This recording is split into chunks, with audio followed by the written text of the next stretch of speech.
안녕하세요, 이마고입니다. 호쿠리쿠 신칸센 탑승기 시작합니다. 열차는 6시 16분 쯔르가행 열차로 호쿠리쿠 신칸센 첫 차입니다.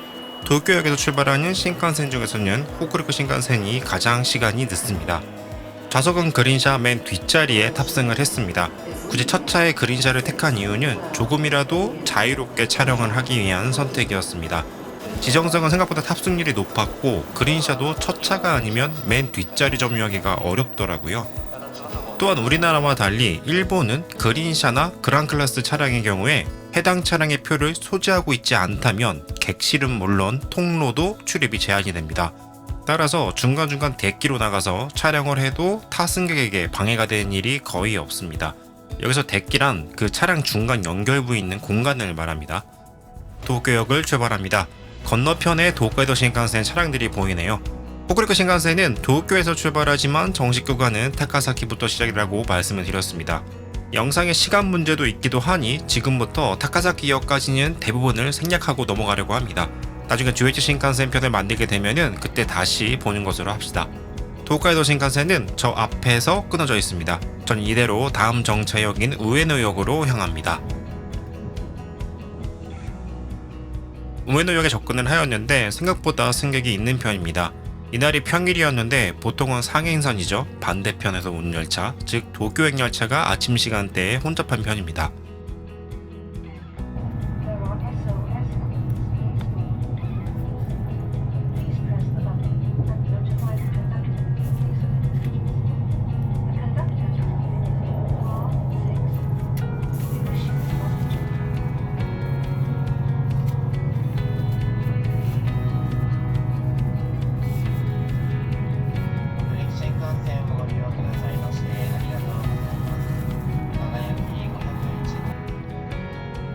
아카바네역을 지난 이후부터는 사이교센과 같이 고가를 달리게 됩니다. 출근 시간대에 신주쿠 방면 열차의 혼잡도가 말이 아닌 노선인데 이른 시각이다 보니 아직까지는 승객의 길이 많아 보이지는 않습니다. 같은 오미야역을 향해 달리고 있는 사이교센의 모습을 바로 옆에서 볼 수가 있었습니다. 사이타마 슈퍼 아레나가 보이면 서서히 오미야역에 정차를 하게 됩니다. 오미야역에 오니까 생각보다 승객이 많습니다. 하지만 지금 보이는 줄의 절반은 도호쿠 신칸센을 기다리고 있을 겁니다. 시간상 야마비코를 기다리는 줄 같고요. 자유석에 앉아가기 위해서는 이렇게 줄을 서 있어야 합니다. 꽤 이른 시각인데도 많은 분들이 기다리고 계시네요. 참고로 도쿄에서 오미야역까지는 신칸센으로는 25분 정도가 소요가 되고요. 우에노 도쿄 라인을 타시면 30분 초반대로 생각보다 소요 시간이 그리 크게 차이가 나지 않습니다. 요금은 특급권 금액에 해당하는 1090엔이 더 비싸고요. 그래서 호쿠리쿠, 조에츠, 도호쿠 신칸센을 이용할 때 요금을 아끼기 위한 방법이 오미야역에서 승하차를 하는 겁니다. 나머지 도쿄역과 오미야역 사이는 제레선을 이용하는 것이죠. 단 이건 우츠노미야나 코오리야마, 나가노와 같이 중거리 구간에만 해당이 되고 센다이, 니이가타, 도야마, 카나자바 등 장거리의 경우 금액 차이가 없거나 오히려 더 싸니까요. 도쿄역에 가까우신 분들은 그냥 도쿄역에서 타시면 되겠습니다. 이번에도 어김없이 반겨주는 오미야 철도 박물관입니다. 원래 아키하바라에 있던 것인데 동일본 개교 20주년을 기념해서 오미야로 이전된 박물관이죠. 지금 신칸센 옆쪽에 보시면 역으로 보이는 시설물이 있는데요. 사이타마 도시교통의 유셔틀입니다. 여기에 신칸센이 건설될 당시에 고가로 마을이 분단되는 것에 대한 보상으로 신칸센 고가와 일체화되어 건설되었습니다. 오미야역에서 오미야 철도박물관으로 갈 때 보통 유셔틀을 타고 이동을 하게 됩니다.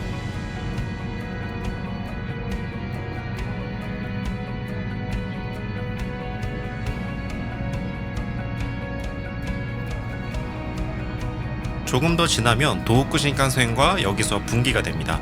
호쿠리쿠 신칸센과 조요치 신칸센의 하행 열차들은 지금 위로 보이는 고가를 통해 이체 교차로 이쪽과 합류하게 됩니다.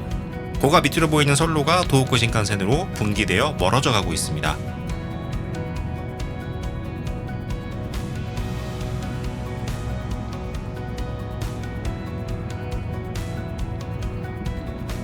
도시권을 지나니 넓은 간도 평야가 펼쳐집니다. 일본에서 가장 덥다는 쿠마가야를 통과합니다. 쿠마가야시의 캐치프레이즈는 아츠이조 쿠마가야, 직역하자면은 뜨겁다 쿠마가야입니다.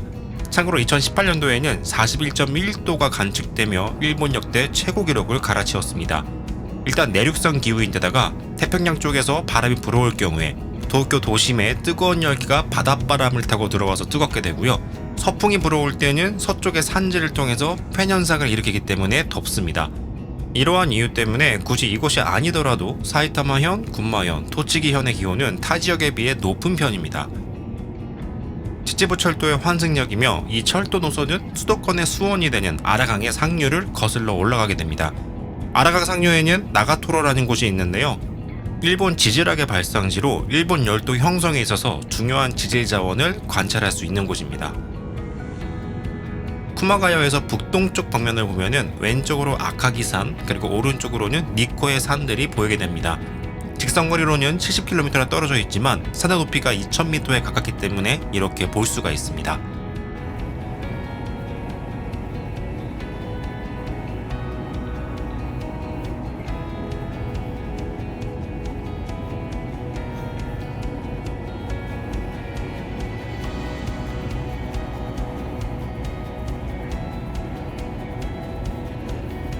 혼조 와세다역을 통과합니다.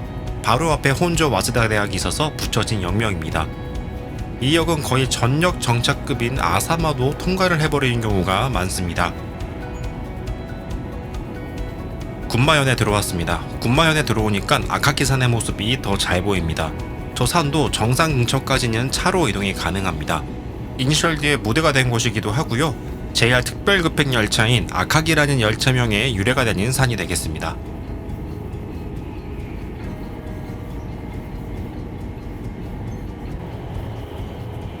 잠깐 찍어보았는데요. 문이 안쪽으로 들어가 있어서 센서에 의해 문이 열릴 염려가 없습니다. 아마 이곳이 그린샤와 연결된 곳이라 이렇게 만들지 않았나 싶습니다. 타카사키역에 접근합니다. 오미에역에는 사이타마 슈퍼 아레나가 있다면 타카사키에서는 타카사키 아레나가 있습니다. 그리고 넓은 타카사키 차량기지와 타카사키역을 만날 수가 있습니다. 제가 탄 카가야키는 타카사키역을 통과해서 나가노역까지 계속 달리게 됩니다. 군마현의 현청 소재지는 옆 동네인 마에바시이며 타카사키와 인구는 비슷합니다. 현청은 없지만 철도 교통의 중심이 되는 타카사키와 라이벌 관계에 있습니다. 저기 멀리 해발 2500m의 아사마산이 존재감을 드러내고 있습니다. 저 산은 나가노현에 접어들게 되면 더 가까이에서 볼 수가 있겠습니다. 타카사키를 지나면 니가타로 향하는 조요치 신칸센과 분기가 됩니다. 이곳의 특이점이라고 한다면 공사비 절감으로 호쿠리쿠와 조요치 신칸센 각각 2개의 선로씩 총 4개의 선로, 쉽게 말해 복복선으로 되어 있지 않습니다. 단 3개의 선로만 있습니다. 그중에 호쿠리쿠 신칸센은 도쿄로 향하는 상행의 경우 별도의 선로가 있지만 지금 제가 타고 있는 하행의 경우에는 조요치 신칸센의 선로를 달리다가 그대로 평면교차로 분기를 해버립니다. 분기기를 시속 160km로 통과해버리는데요. 일본 내에서는 최고 속도입니다. 참고로 이 고속 분기기는 나리타 스카이 액세스에도 채용되고 있습니다. 아까 보았던 아사마산 그리고 왼쪽에 특이한 봉우리를 하고 있는 것이 묘기산으로 보입니다. 마그마가 그대로 굳은 것이 지표 위로 드러난 산으로서 이 근방에서는 꽤 유명한 산이 되겠습니다. 열차는 본격적으로 호쿠리쿠 신칸센에 접어들었고 이제는 나가노형을 향해서 30퍼밀이라는 급경사를 이겨내기 위한 터널로 진입을 하게 됩니다. 이쪽 고개의 이름은 우스이 고개입니다. 신칸센이 개통된 이후로는 이쪽을 다니던 제레선 노선인 시네츠 혼센은 일부 구간이 폐선이 되어 관광으로 활용되고 있습니다. 즉 신칸센을 타지 않고서는 우스이 고개를 넘을 수가 없습니다. 조금 더 가까운 곳에서 보니 묘기산의 봉우리가 더 잘 보입니다.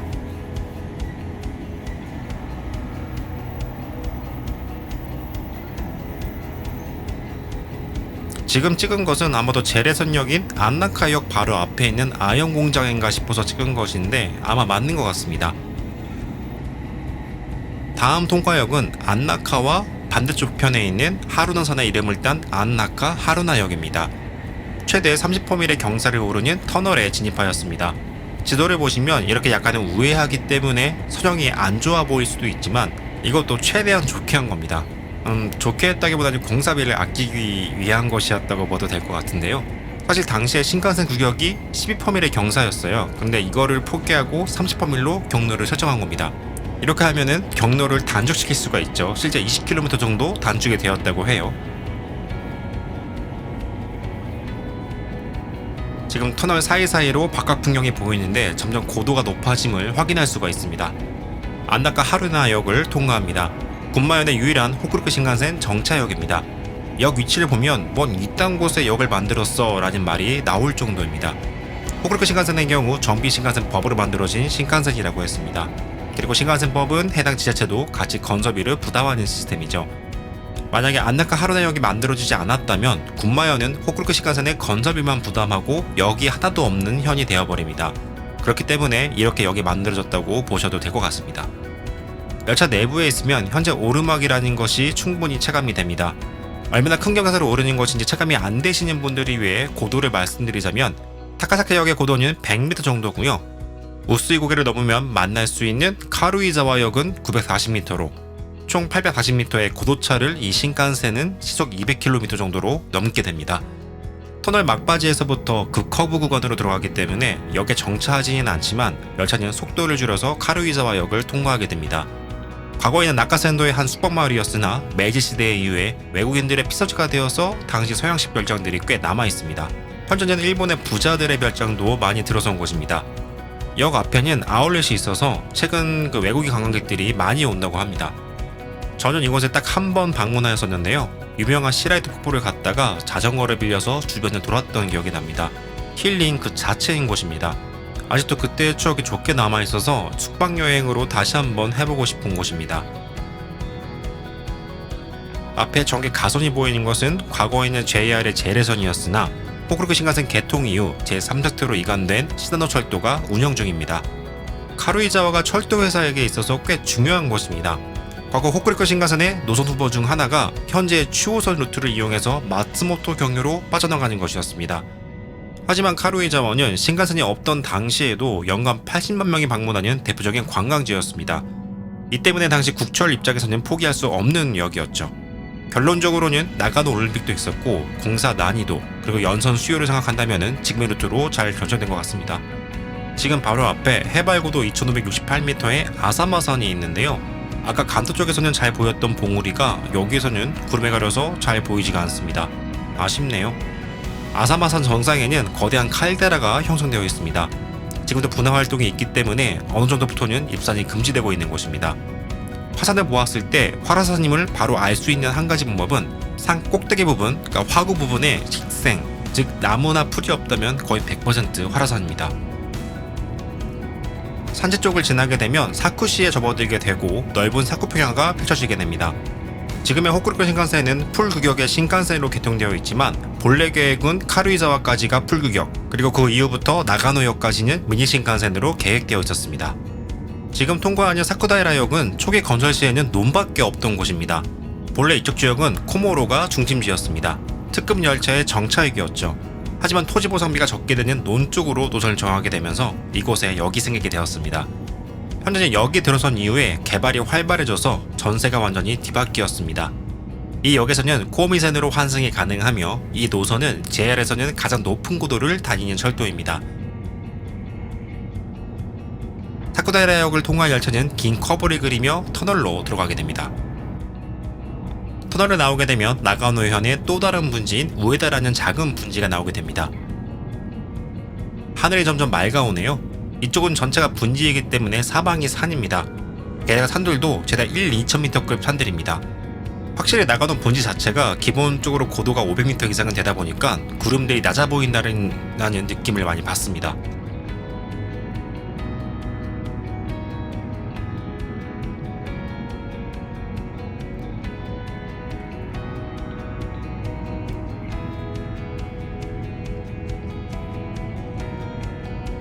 호쿠리쿠 신칸센은 이제 이 산지를 터널로 관통하게 되고 터널에서 나오면 이제 나가노 분지에 들어서게 됩니다. 터널을 지나는 중에 잠시 각종 설비가 있는 통로 쪽에 와보았습니다. 저 앞에는 그랑크라스 차량입니다. 신칸센은 이 통로가 넓은 것이 큰 장점이죠.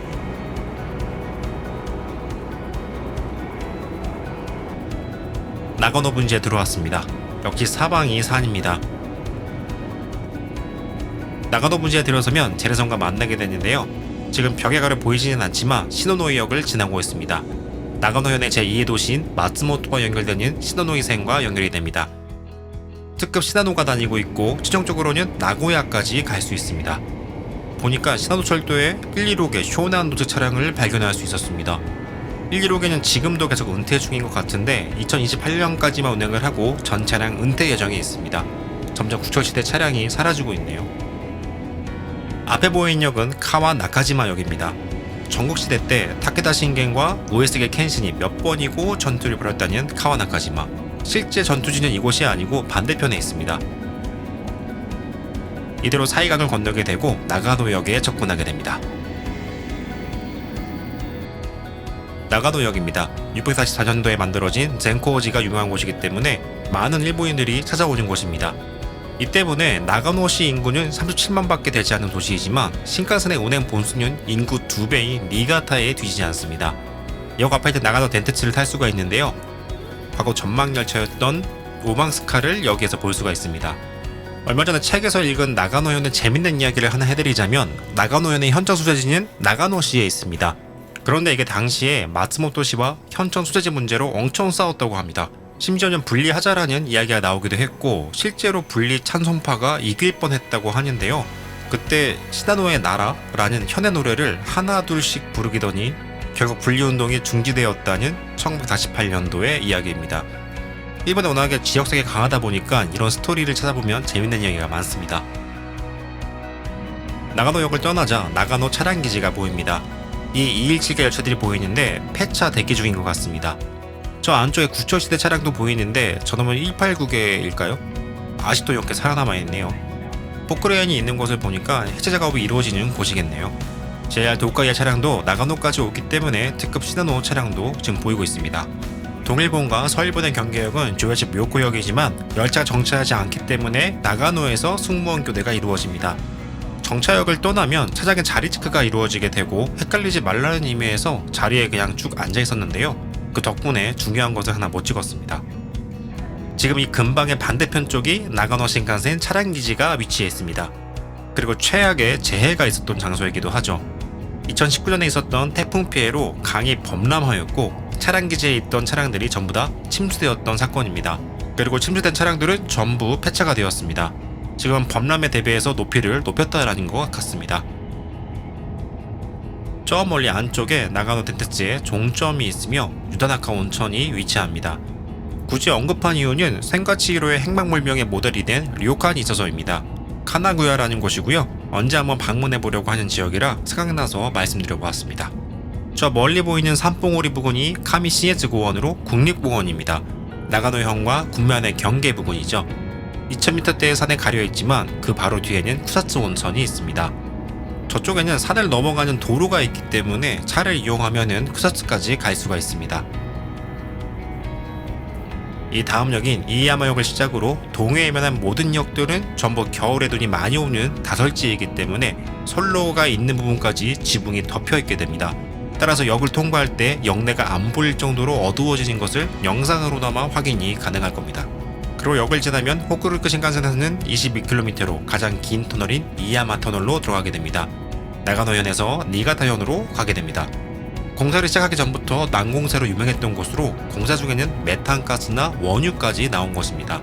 참고로 니가타현은 일본 내에서는 가장 많은 천연가스를 채취하고 있는 현입니다. 터널을 나오자 평야와 함께 묘코산이 바로 눈에 들어옵니다. 이곳 역시 다설지이고요. 강기라는 특이한 마을 경관을 볼 수가 있습니다. 눈이 워낙 많이 오는 지역이기 때문에 눈이 와도 사람이 걸어다닐 수 있는 곳을 확보하기 위한 것입니다. 이것과 비슷한 예로 울릉도의 우대기를 생각하시면 되겠습니다. 다만 우대기는 각 가정만을 위한 시설이라면 이것은 강기 노을이라고 해서 상업시설이나 거주들의 집들의 강기가 이렇게 이어져 있는 것이 차이점이겠습니다.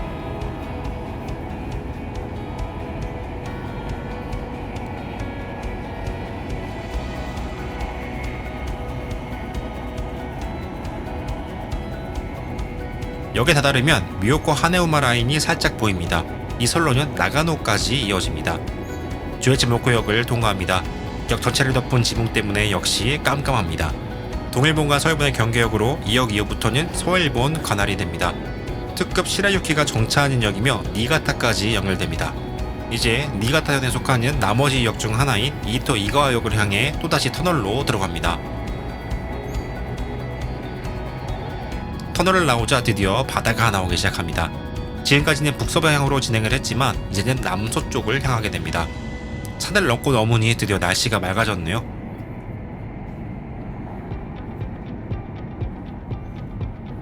신칸센 중에서는 아마 이쪽이 바다와 가장 가까운 구간일 것입니다. 바다와 가깝다라는 말은 염해가 있을 수 있다는 말입니다. 따라서 이 구간의 고가교의 경우에는 니켈계 강철을 사용해 만들어졌습니다. 앞에 보이는 공장은 시멘트 공장인데 이쪽 부근은 석회석이 많이 채취되는 곳입니다. 이토 이가와시는 비치가 유명했습니다. 옥이라고 하죠. 강에서 바다로 운반된 옥들이 파도에 밀려 해안가에서 채집이 되는 것이죠. 지금 앞에 보이는 강으로부터 운반되게 됩니다. 다시 보니까 물색도 비치색인 것 같아요. 또한 이곳에 경제를 담당하는 덴카 화학의 공장이 크게 있습니다. 아까 석회석이 많이 채취되는 곳이라고 말씀드렸는데요. 석회석을 이용한 화학 제품을 만드는 곳입니다. 터널을 빠져나오자 기타 알프스, 즉 일본의 북알프스라고 불리는 산들이 보이기 시작합니다. 저기 가장 멀리 보이는 산의 고도가 2,800m나 되는 산입니다.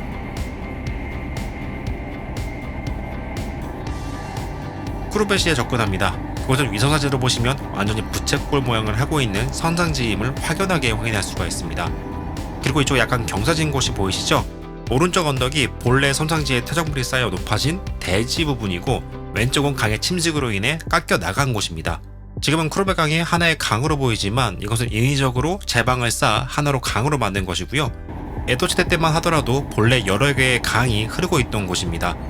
따라서 과거에는 이곳을 지날 때 유량이 많아진 여름에는 위로 올라가 강을 건넜고 유량이 적어지는 겨울철에는 아래쪽 길을 통해 지나곤 했답니다.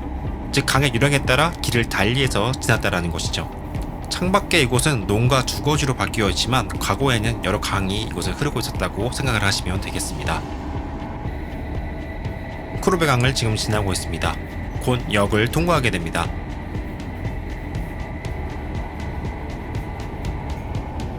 쿠르베 우나츠키 온센역은 쿠르베 협곡 방면을 갈 수 있는 토야마 지방철도의 신쿠르베역과 연결되어 있습니다. 본래 전원 개발과 자재 운반으로 지어진 철도이나 지금은 관광철도가 되었고 쿠르베 협곡의 아름다운 자연의 모습을 만끽할 수 있습니다. 단 날씨가 안 좋으면 운행을 안 하기도 하니까 참고하시기 바랍니다. 과거에는 사고 시 책임은 본인에게 있다라는 서약서도 썼던 적이 있을 정도로 험난한 지형을 통과하는 노선이라고 보시면 되겠습니다. 열차는 이제 정차역인 토야마역으로 향합니다. 그리고 멀리 타타야마 연봉이 펼쳐지게 됩니다. 중간에 살짝 보이는 산이 쯔르기 다케인데요. 토야마와 쯔르가 구원을 달리는 신칸센의 이름이죠. 쯔르기의 이름에 유래가 되는 산입니다. 토야마역에 접근하다 보니까 저기 멀리 이번에 지진 피해가 상당했던 노토반도의 모습도 희미하게 보이기 시작합니다. 토야마와 노토반도 사이를 토야마만이라고 하는데요. 바다의 수심이 1000m 정도로 급격하게 깊어지는 바다입니다.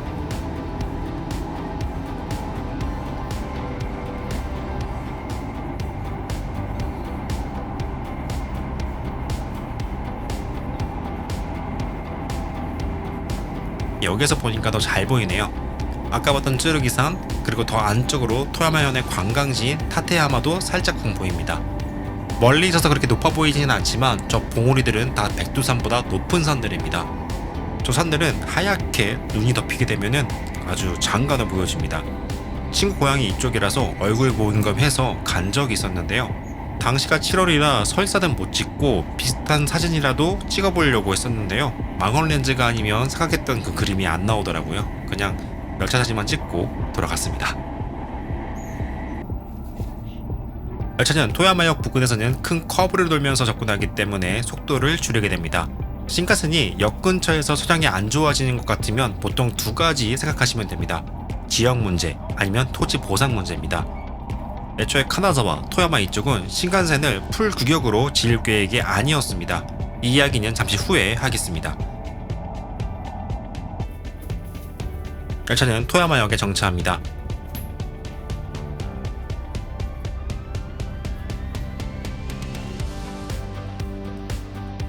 수학여행을 가는 학생들로 보이네요. 수학여행 관련해서 재밌는 이야기 하나 해드리자면 학교가 종종 열차를 대절하는 경우가 있습니다. 만약에 신칸센이 아니라 제레선일 경우에는 가끔 국철 시절에 달리던 완전 노후화된 열차가 오는 경우가 있다고 해요. 이때 보통 학생의 반응은 똥차 왔다고 싫어하는 반면에 철력들은 오 이거 레어잖아 라고 하며 기뻐한다는 이야기가 있습니다. 토야마역을 떠납니다. 토야마역을 떠나면 얼마 안가 진주강이 나오게 되는데요. 여러분들의 학창시절에 한 번쯤은 들어보셨을 법한 병이죠. 이따이따이 병이 이곳에서 나왔습니다. 이 강 상류 쪽에 광산이 있었는데요. 거기에서 나온 카드뮴이 주변 지역뿐만 아니라 이쪽 하류 또한 오염시키게 되었죠. 이 강을 농업용수로 하는 농작물을 먹은 지역 주민들이 피해를 입었던 사건입니다. 토야마에서는 나고야를 연결하는 특급 히다의 시발역으로 기후현의 관광지인 타카야마 혹은 버스로 시라카와고를 갈 수가 있습니다. 토야마현 내라면은 토야마 지방철도 그리고 로프웨이와 버스를 연달아 이용하면서 타테야마의 해발 2,500m 지점까지 갈 수가 있습니다. 이건 예전에 7월 초에 갔던 것이라 설벽이 좀 낮은데요. 적어도 5월 이전에 가시면 높은 설벽을 보실 수 있지 않을까 싶습니다. 단순히 여기에서 코스가 끝나는 것이 아니라 아예 현의 경계를 넘어서 나가노현까지 갈 수 있는 곳이기도 합니다.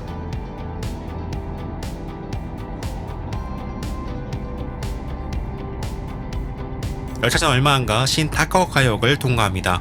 전통공업으로 유명한 타카오카입니다. 현재 알루미늄 공업이 발달해 있습니다.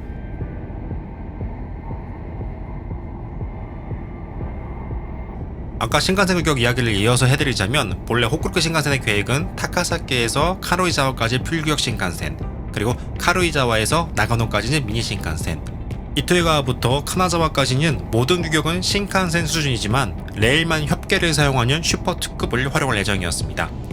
그 중에 일부 제레선 선로는 살려서 그대로 신칸센 규격화하고 또 직선화 과정이 필요한 일부 구간은 새로 선로를 건설하는 방식을 택했습니다. 이쪽 부근은 타카오카역을 경유해서 선로도 대강 이런 식으로 계획이 되었고 실제 터널 공사까지 시작하기도 했죠. 문제가 슈퍼2급이 생김으로 인해 병행하는 제레선이 제3섹터화되는 것에 대한 토야마현의 반발이 심했습니다. 결국 이쓰르기역을 경유하는 형태의 노선으로 변경되었고 터널 공사는 중지되어 버렸습니다. 그리고 여기에 들어간 건설비는 토야마현이 부담하게 되었죠. 하지만 이후에 신칸센 풀구격으로 변경되면서 결국 이쪽 제레선은 그대로 제3섹터화 되어버렸죠. 어차피 제3섹터화가 될 운명이었다면은 기존의 노선대로 가는 것이 이 선형상 더 좋았을 텐데 엄한 돈과 시간만 날린 셈이 되었습니다. 지금 보시면 고가교의 높이가 좀 낮은 편이라는 생각이 들지 않으신가요? 아까 슈퍼2급 이야기를 했을 때 기존 제레선을 신칸센 규격화한 구간도 있었다고 했었죠. 그럼 지상과 고가를 연결해야 하는 구간도 생기기 마련입니다. 따라서 고가 자체를 높게 건설하지 않아 이렇게 낮게 달리게 되었습니다. 물론 속도가 높지 않아서 소음으로부터 자유로워진 측면도 있겠습니다. 드디어 호쿠리쿠 신칸센의 구 종점이었던 카나자와역에 접근을 합니다. 아래 이시카와 철도에 차고가 있는데 여긴 보이진 않고 멀리 화물터미널만 보이네요. 카나자와역은 기존 제레선이었던 이시카와 철도를 포함해 모두 고가화가 되어 있습니다. 이 역에서 거의 대부분의 승객은 하차하였습니다. 카나자와는 예로부터 금박 전통공예가 소개하기도 했고 문학의 마을이라고 불리죠. 유명한 작가와 시인들이 이곳을 출신지로 하는 경우가 많습니다. 그래서 그런지 이시카와현에는 박물관이나 미술관 그리고 도서관으로도 유명합니다.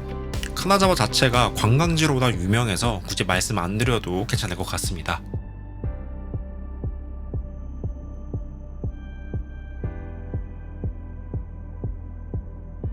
지금부터 본격적으로 새롭게 연장된 호쿠리쿠 신칸센입니다.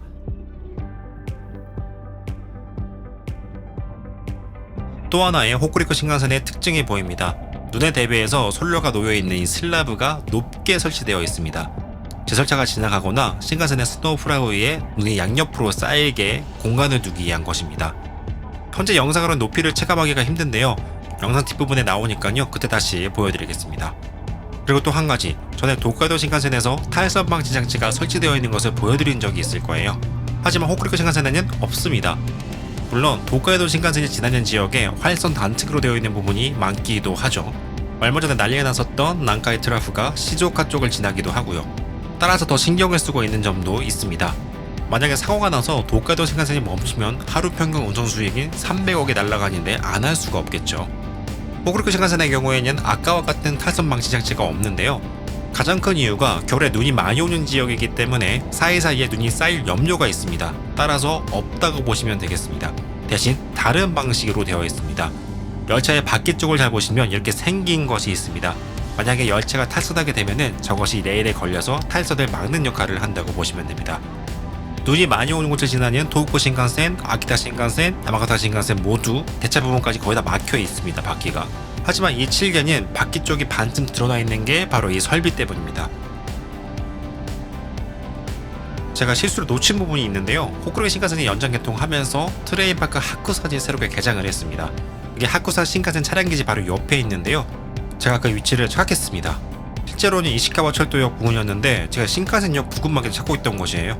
그래서 좀 당황했던 기억이 아직도 나네요. 열차는 코마츠에 접근합니다. 아마 들어보신 분이 있으실 거예요. 인천 카나자와 직항은 코마츠 공항으로 오게 되죠. 항공자일의 코마츠 기지도 같이 있습니다. 혹시 공항 시설물이 조금이라도 보이지 않을까 싶어서 찍어봤는데 보이지는 않았고 주택지에 접어들면서 방음벽 때문에 촬영하기가 쉽지 않았습니다. 전혀 이용해 본 적이 없지만 역에서 코마츠 공항까지는 자동 운전 버스로 운행을 하고 있다고 합니다. 또한 옆 앞에 있는 광장에는 코마츠노 몰이라고 해서 코마츠 제작소의 중장비와 박물관이 앞에 있습니다. 회사 이름이 코마츠입니다. 건설기계 점유율 세계 2위의 기업이 이 지역을 먹여 살리고 있습니다.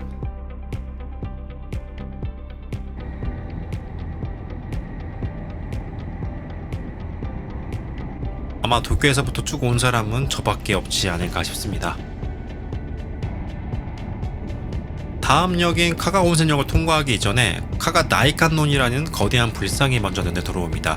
일본 버블기에 대형 불상이 전국적으로 많이 만들어졌는데요. 저것도 역시 그렇습니다. 카가 온센은 전통적인 온천 마을입니다. 간사이 지역이 온천이 이렇게 많지 않기 때문에 많이 방문을 했다고 하네요. 이 지역만 해도 온천이 총 4곳이 있습니다. JR의 재래손으로 특급 썬더보드가 달렸던 저 선로는 신칸센 개업으로 인해 이제 볼 수가 없습니다. 열차는 다음 역인 아라온센역을 향해 갑니다. 터널을 나온 열차는 후쿠이현에 진입을 하게 되고 얼마 안 가서 역이 나옵니다. 하지만 잠깐 딴짓하는 사이에 통과하는 장면을 담지 못했습니다. 아까 트레인파크 놓친 것 때문에 지도를 계속 보고 있던 것으로 기억을 하네요. 게다가 지금 코마츠부터 후쿠이까지 연속되는 역들의 그 사이사이 간격이 15km 정도밖에 되지 않습니다. 철도회사 입장에서는 온천역이기 때문에 관광 수요를 놓칠 수가 없는 것, 그리고 정비 신칸센법에 의해 각 편에서도 건설비가 부담되고 있기 때문에 정차역에 대한 요구도 당연히 있었겠죠. 그리고 재래선을 제3섹터화를 할 경우 JR이 모든 지자체와 협의를 해야 합니다. 이때 역신설 요구가 협상카드로 나오지 않았을까라는 생각도 해봅니다. 어차피 인구가 적은 곳을 지나는 철도이기 때문에 해당 지역의 수요 확보를 위해서는 역간거리가 짧아질 수밖에 없는 이유도 있겠습니다. 후쿠이역에 접근합니다. 이번 연장개통 구간 중 가장 큰 도시답게 서서히 높은 건물들이 보이기 시작합니다. 그렇다 하더라도 인구 25만밖에 안 되는 지방 도시입니다. 이번에 신칸센 개업에 맞춰서 역사 앞이 많이 바뀐 곳이기도 합니다. 에치젠 철도, 하비라인, 그리고 노면 전차인 후쿠이 철도의 환승역이 되겠습니다. 역에 접근을 하면 앞에 보이는 건물이 후쿠이 현청입니다. 재미있는 것이 옛 후쿠이 성의 천수각 위치에 자리 잡고 있습니다. 그때 성곽에 보이시죠? 이 역의 특징이라고 한다면 제일 도시다운 곳이지만 통과선이 없이 섬식 승강장으로 이루어져 있습니다. 여유부지가 없었기 때문에 원래는 이보다 더 높은 3층 높이로 지어질 예정이었지만 역시 돈 문제가 가장 컸습니다.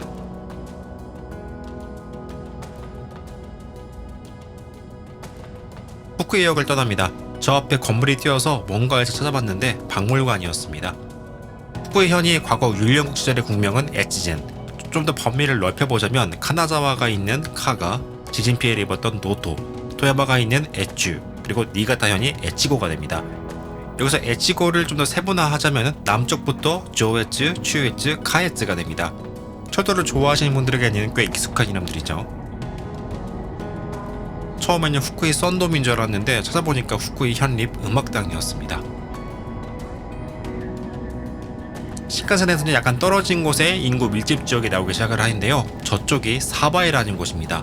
과거 썬더보드가 다니던 시절에는 정차했던 곳이기도 한데 이제는 특급 열차는 오지 않는 지역이 되었습니다.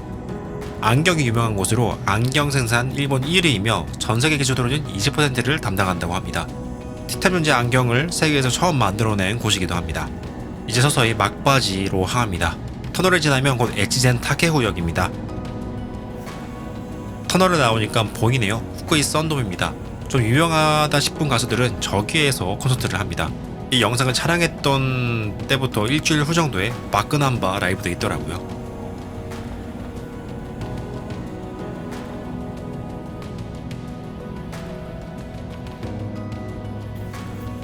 이제 에치젠 타케구역에 접근합니다. 이번 연장된 선 중에 유일하게 재래선과 떨어진 역인데 지금은 거의 놈밖에 안 보입니다. 앞에는 이것저것 건설이 될 예정으로 보이는데 과연 이 역이 10년 후에는 어떻게 변할지 기대가 되네요. 심지어 지금 보시면 통가선까지 합해서 4개의 선로가 있는 거대한 역입니다. 현재 후쿠이현에서는 기업 유치를 위해서 안간힘을 쏟고 있는 것으로 보이는데요. 지금 제가 타고 있는 카가야키 첫 차는 주로 비즈니스 승객을 위한 정차역 패턴을 갖습니다. 그리고 열차는 지금 정차하였죠. 단순히 제 예상이지만 JR 서일본이 나중에 출정객을 위한 미래를 그리고 이 열차를 여기에 정차시킨 것이 아닌가라는 생각을 해봅니다. 그리고 아까 말씀드린 그 콘크리트 슬라브가 높은 것이 여기에 확 눈에 들어오죠.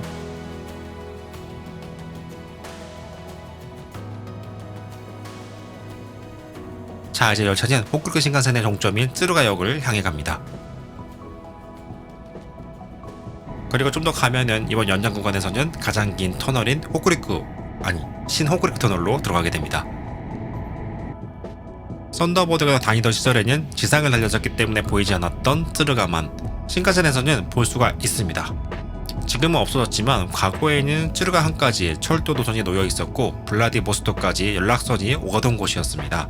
그리고 시베리아 철도를 이용해 유럽까지 가는 경로였죠. 과거에는 꽤 번성했던 항구였습니다. 지금은 전기 화물선만 다니고 해외로부터 오는 화물은 모두 부산을 거쳐서 오게 됩니다. 특히 규슈나 서일본 쪽의 화물은 대부분 부산항을 거쳐서 온다고 보시면 되겠습니다. 드디어 쯔루가역에 도착했습니다. 제가 최대한 시간을 줄이려고 말을 빨리 했어요. 그래서 발음이나 이런 게 좀 안 좋은 부분이 있었을지 모르겠는데 그 부분은 자막을 좀 참고해 주시길 바랍니다. 죄송합니다. 오늘의 영상은 여기까지고요. 다음 영상은 그대로 썬더버드로 가야 될 것 같네요. 혹시 제가 실수한 부분이나 잘못된 정보 등은 제가 고정 댓글을 달아둘게요. 거기에 대댓글로 다른 분들이 볼 수 있게 부탁드리겠습니다. 그럼 오늘도 시청해주셔서 감사합니다.